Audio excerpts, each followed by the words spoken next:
John Trapane started early, and he started fast. His first gig was pulling carts and music for Donna McKenzie at KZFX Z107. During these salad days, John also worked as a club DJ, spinning at Houston hotspots like Club 6400, the Rose on Richmond, and the Alvin skating rink. Then another fortuitous internship provided John with a key piece of the career foundation he was building. At KKBQ 93Q, John had the opportunity to work alongside broadcast veterans like John Lander, Chris Kelly, Ron Parker, and Al Brady Law. Later, he was named Assistant Promotions Director under marketing whiz Jim Marcheshin. In 1991, John took a three-hat gig as Assistant Program Director, Music Director, and Marketing Director at KIOC, K106 in Beaumont. After a trip east and a brief stop in Shreveport, Louisiana, John came back to Houston, where he produced the morning show at KKBQ. He added music director duties not long after that, which led to positions at Giant Reprise Records and Dreamcatcher Records, working with artists like Clay Walker, Dwight Yoakam, and Kenny Rogers. John returned to radio in 2001, working for 2 years as Assistant Program Director and Music Director for Kick and Kilt in Houston. In 2009, John was back in the record business with Capitol Records, and in 2012, he moved to EMI Nashville, where he works with Eric Church, Alan Jackson, and Gary Allen in his position as Southwest Regional Manager. And today, the Texas Radio Hall of Fame has a new member. Please welcome John Trapane.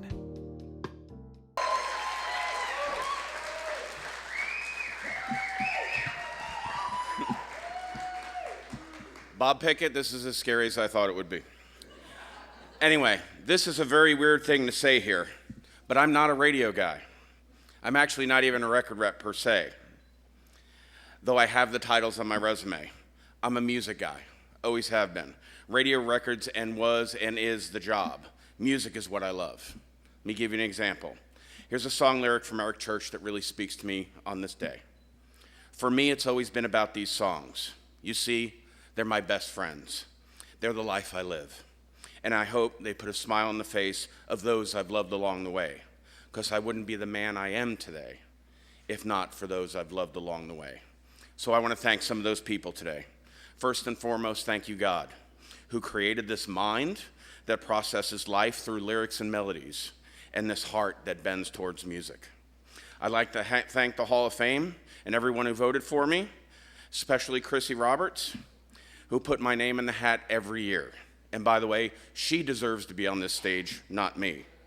And while I'm thinking about that, Dean Hallam, Chris Huff, Big Frank Edwards, Chris Kelly, Linda O'Brien, Patty Diaz, and Smokey Rivers from Dallas all also deserve to be on this stage. Too early to start campaigning? I want to thank my mom, Mary Ann, who while on her hip as a small baby, introduced me to music, which in turn introduced me to Barry Manilow. Yes, Barry Manilow, which taught me what great songwriting was all about at a very early age. So I thank you, Mom. To my mom and dad, Len and Lisa, and my brothers, Len, Rick, and Anthony. You see, growing up in Dickinson, Texas, I had pictures of Depeche Mode, Dead or Alive, and The Cure sealing the floor on the walls of my bedroom. I dressed just like Ducky from Pretty in Pink. And I was in the drama crowd. My family did not always understand me, but they never tried to change me and always loved me. I'd like to thank Kathy Forsyth. When she asked me what my plan was for college, I said, and I quote, I'm going to take the classes I like, drop the ones I don't, get an internship, get a job, and quit school. Which is exactly what I did. And she still had me back to the college every year to speak to the students, as long as I didn't mention what my school plan was. I have to thank Doug Harris. You see, I always wanted to be Doug Harris when I grew up. I still have this check, Doug, from April 24th, 2002, wherever Doug is. I have this check from 2002. I actually can't remember the idea he actually paid me for. But when this check arrived in the mail, I arrived. I am still thrilled every time you call me and bounce around ideas. You're truly a mentor to me. Thank you to Dean Hallam for hiring me at 93Q Country.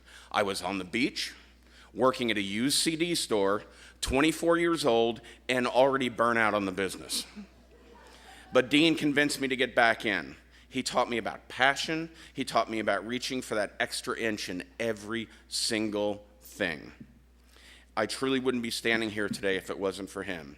And his daughter, Liz, came all the way from Kansas City to be here today. Thank you, Liz. And I need to thank Moby. Moby gave Dean his last gig in radio.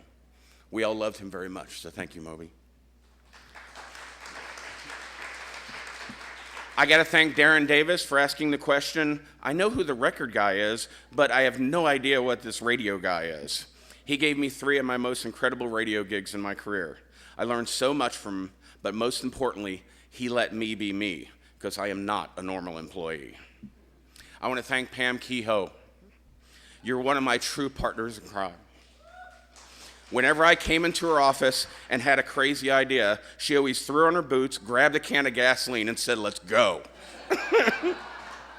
The 10-man jam, which is still in existence today, wouldn't be the same if it wasn't for you.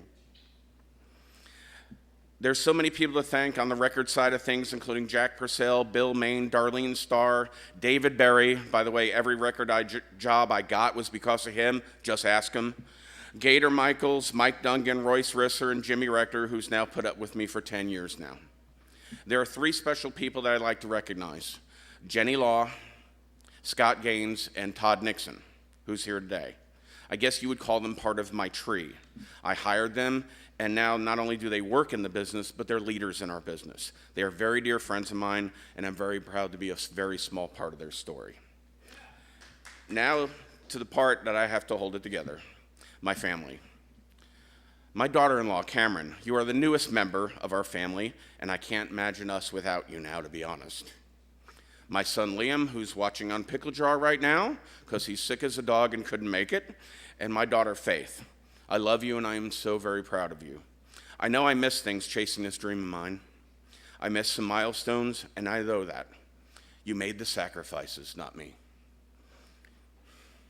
But I tried to get home in time and be there whenever I could. And you two never made me feel guilty. You both astound me. And Kelly, simply I love you. Then, now, forever. One more song lyric before I go from my favorite band, U2, for Kelly. Every wave that broke me, every song that wrote me, every dawn that woke me was to get me home to you. See, every soul that left me, every heart that kept me, the strangers that protected me, to bring me back to you.